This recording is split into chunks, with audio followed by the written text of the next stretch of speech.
नमस्कार दोस्तों, आज हम लेकर आए हैं आपके लिए बहुत ही खास और महत्वपूर्ण खबरें। आज राष्ट्रीय राजनीति में हलचल तेज है क्योंकि विपक्ष और सत्ताधारी दल दोनों ही संसद के आगामी सत्र को लेकर अपनी रणनीति तैयार कर रहे हैं। विपक्ष महंगाई, बेरोजगारी और वेनेजुएला पर अमेरिकी सैन्य कार्रवाई जैसे अंतर्राष्ट्रीय मुद्दों को उठाकर सरकार को घेरने की तैयारी में है, जबकि सरकार विकास, इंफ्रास्ट्रक्चर और स्कीम्स की लिस्ट के साथ मैदान में उतर रही है।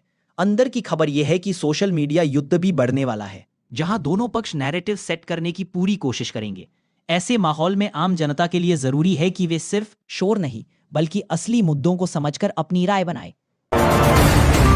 दिल्ली विधानसभा में आज का दिन खास रहने वाला है क्योंकि प्रदूषण, पानी, कुत्तों की समस्या और फांसी घर विवाद जैसे कई संवेदनशील मुद्दे सदन में उठने की संभावना है। रिपोर्ट्स के मुताबिक विपक्ष ने तय कर लिया है कि वह दिल्ली एनसीआर के बढ़ते प्रदूषण और स्मॉग पर सरकार से सख्त जवाब मांगने वाला है, खासकर तब जब सुप्रीम कोर्ट भी इस मुद्दे को लेकर कई बार सख्त टिप्पणी कर चुका है। दूसरी तरफ दिल्ली सरकार अपना बचाव करते हुए पिछले कुछ सालों में उठाए कदमों और नीति सुधारों का हवाला देगी। आज का सत्र हंगामेदार रहने के पूरे आसार हैं और जो भी नतीजा निकलेगा उसका असर सीधे राजधानी के करोड़ों लोगों पर पड़ेगा।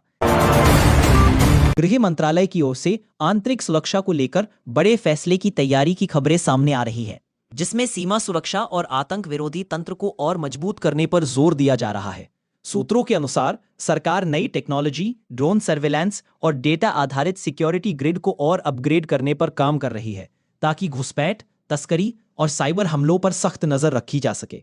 खास बात यह है कि जितना सुरक्षा तंत्र मजबूत होगा, उतना ही आम नागरिकों की रोजमर्रा की जिंदगी सुरक्षित और स्थिर हो पाएगी, चाहे बात मेट्रो सिटी की हो या बॉर्डर के पास बसे गांवों की। आने वाले कुछ महीनों में इस दिशा में कई अहम घोषणाएं देखी जा सकती हैं। विपक्षी गठबंधन, इंडिया के भीतर तालमेल की कमी और सीट शेयरिंग पर चल रही तनातनी फिर से सुर्खियों में है। कई क्षेत्रीय पार्टियां मान रही हैं कि राष्ट्रीय दल उनके जनाधार के हिसाब से सीटें नहीं दे रहे, जबकि बड़े दलों का कहना है कि जीतने की क्षमता और ग्राउंड पर संगठन को देखते हुए ही फॉर्मूला बनाया जा रहा है। इस अंदरूनी खींचतान का सीधा फायदा सत्ताधारी दल उठा सकता है, क्योंकि विभाजित विपक्ष चुनावी मैदान में कमजोर नजर आता है। ऐसे में 2026 के राजनीतिक समीकरण काफी दिलचस्प और अनिश्चित बनते जा रहे हैं, जिन पर देश की अगली नीतियां और फैसले निर्भर करेंगे। कर्नाटक के मुख्यमंत्री सिद्धारमैया लगातार सुर्खियों में है, क्योंकि वे अपने कार्यकाल के रिकॉर्ड को लेकर चर्चा में बने हुए हैं। रिपोर्ट्स के मुताबिक वे राज्य में सामाजिक न्याय, कल्याणकारी योजनाओं और इंफ्रास्ट्रक्चर प्रोजेक्ट्स को तेज रफ्तार से आगे बढ़ाने पर फोकस कर रहे हैं, ताकि उनका नाम कर्नाटक की राजनीति में लंबे समय तक याद रखा जाए। पार्टी के अंदर और बाहर दोनों जगह ये मैसेज देने की कोशिश की जा रही है कि वे एक स्थिर, अनुभवशील और डिलीवरी ओरिएंटेड नेता हैं। विपक्ष उनकी नीतियों पर सवाल उठा रहा है, लेकिन फिलहाल उनका कद राज्य की राजनीति में और मजबूत होता दिख रहा है। सुप्रीम कोर्ट ने दिल्ली दंगों से जुड़े बड़े साजिश मामले में आरोपियों उमर खालिद और शर्जील इमाम को राहत देने से इनकार करते हुए सख्त रुख बरकरार रखा है। कोर्ट ने साफ किया कि यूएपीए जैसे सख्त कानून के मामलों में हर एंगल से सबूतों का गहराई से विश्लेषण जरूरी है और जब तक अदालत संतुष्ट न हो तब तक जमानत देना आसान नहीं होगा। इस फैसले के बाद एक बार फिर देश में टेरर लॉ, असहमति की आवाज और सिविल लिबर्टीज को लेकर बहस तेज हो गई है। एक वर्ग इसे कानून व्यवस्था के लिए जरूरी कदम मानता है, जबकि दूसरा पक्ष इसे विपक्ष और एक्टिविस्टों पर दबाव का हथियार बता रहा है।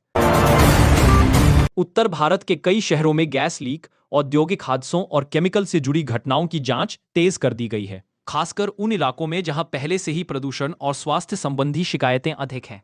हाल की एक बड़ी घटना में तेल और गैस पाइपलाइन से जुड़े रिसाव के बाद हजारों लोगों को एहतियातन सुरक्षित जगहों पर भेजना पड़ा, जिससे सरकार और प्रशासन की तैयारी पर सवाल उठे। अब विशेषज्ञ पैनल ये देख रहे हैं कि सेफ्टी नॉर्म्स का पालन कितना किया गया और किस स्तर पर लापरवाही हुई। इन हादसों का असर न सिर्फ पर्यावरण पर बल्कि स्थानीय लोगों के रोजगार और मानसिक स्वास्थ्य पर भी साफ दिख रहा है। देश के कई हिस्सों से महिलाओं और बच्चों के खिलाफ अपराध के नए मामले सामने आ रहे हैं, जिससे सुरक्षा और कानून व्यवस्था को लेकर चिंता और बढ़ गई है। हाल की घटनाओं ने यह सवाल खड़ा किया है कि कठोर कानून होने के बावजूद जमीनी स्तर पर उनकी इम्प्लीमेंटेशन इतनी कमजोर क्यों है। कई सोशल ऑर्गेनाइजेशन और एक्टिविस्ट अब मांग कर रहे हैं कि सिर्फ सख्त सजा नहीं बल्कि fast track court, police training और मानसिकता में बदलाव जैसे मुद्दों पर भी गंभीरता से काम किया जाए। ये मुद्दे आने वाले समय में चुनावी बहस और टीवी डिबेट्स का भी बड़ा हिस्सा बन सकते हैं।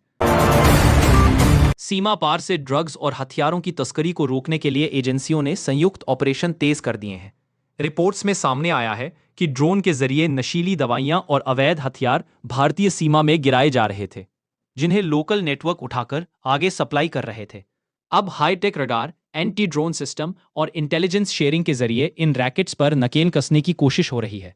अगर ये ऑपरेशन सफल रहते हैं तो युवाओं में बढ़ती नशे की लत और गैंगस्टर नेटवर्क दोनों पर बड़ा असर पड़ सकता है। साइबर क्राइम के मामलों में तेज उछाल देखने के बाद सरकार और पुलिस विभाग ने मिलकर साइबर हेल्पलाइन और ऑनलाइन शिकायत पोर्टल को और मजबूत करने का फैसला किया है। Fishing, UPI fraud, fake loan app और सोशल मीडिया हैकिंग जैसे मामलों में आम लोग बड़े पैमाने पर ठगे जा रहे हैं और ज्यादातर केस शर्म या जानकारी ना होने की वजह से रिपोर्ट भी नहीं होते। अब लोगों को जागरूक करने के लिए कैंपेन चलाए जा रहे हैं कि वह किसी भी संदिग्ध लिंक, कॉल या मैसेज पर भरोसा ना करें और तुरंत शिकायत दर्ज कराएं। आगे चलकर साइबर फोरेंसिक और डिजिटल साक्ष्य अदालतों में और भी महत्वपूर्ण साबित होंगे। अगर आपको ये वीडियो पसंद आया हो तो इसे लाइक जरूर करें, अपने दोस्तों और परिवार के साथ शेयर करें। कमेंट में बताएं आपकी कौन सी खबर सबसे ज्यादा प्रभावित करने वाली लगी।